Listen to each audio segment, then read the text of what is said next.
haven't been in attack mode. One thing Coach Oriama didn't like about the first half in their game yesterday was settling for too many three-point shots. They're not doing that today.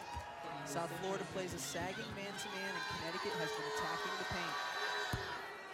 Among the many things this young lady does well is knock down free throws. 6th best in the American. You mentioned in the open, Rebecca, with such high credentials out of high school 2 years ago. Yeah, absolutely, and the way she played in the postseason a year ago as well. Samuelson with the pull-up three, her 101st of the year. And a quick timeout for Jose Fernandez.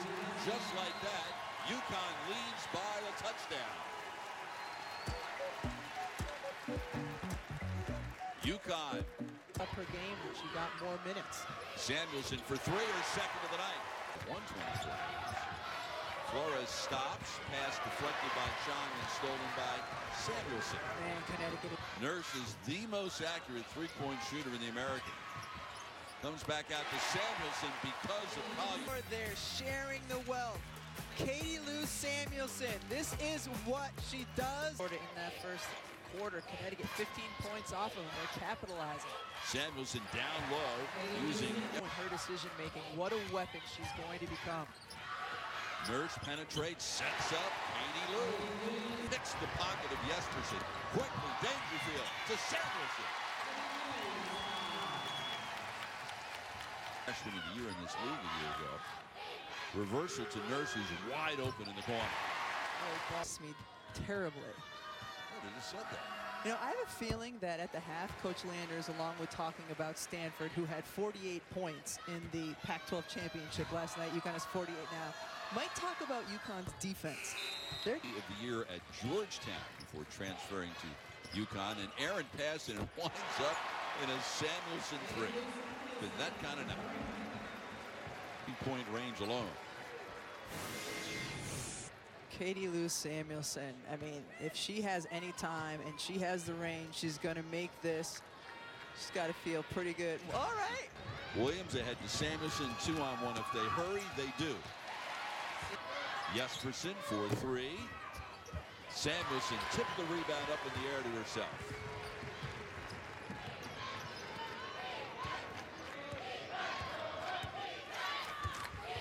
Samuelson another three. She's 7 for three, no good. Williams with the rebound couldn't quite control it, but deflected it to her teammate Collier. And Samuelson, tough standards the networks do on election night. Samuelson is 9. Rebound to Chong, then she finds Samuelson.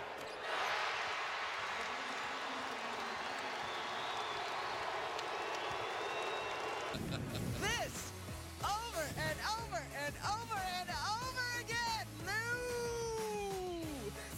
And again.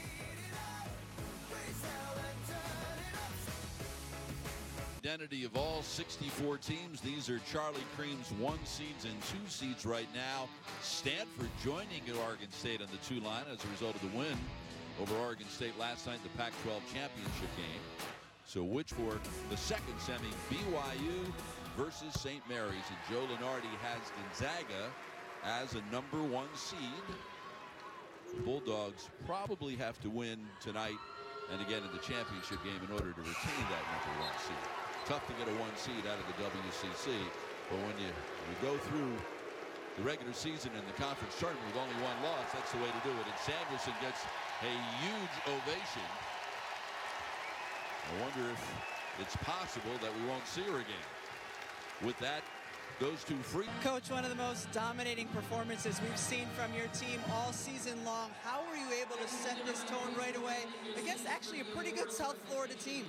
Yeah, no, they are a good team, and that's what we talked about in the locker room, that we wanted defensively to disrupt them, you know, and they have a very good rhythm to their offense, you know. They do things in a very rhythmic way, and we wanted to disrupt everything that they were doing, and our defense kind of fueled everything down the other end. And then, you know, when you get Lou shooting the ball the way she was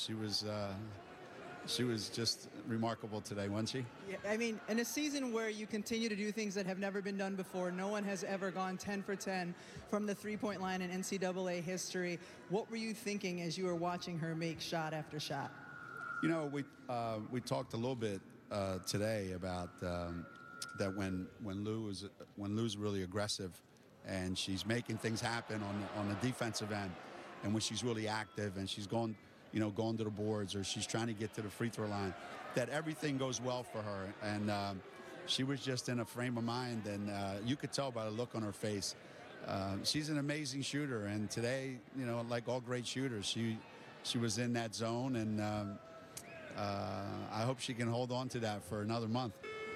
So 10 for 10 from the three-point line has never been done before. This crowd is feeling it. What were you thinking? What were you feeling as you were watching your shots just fall time after time? Well, actually, past couple games, I was kind of worried about my shot a little bit, and Coach kind of just told me to calm down, and everyone goes through that, so just focus and shoot it like you know that everyone's going in, and that's how I felt today, and it felt really good while I was shooting, so kept going.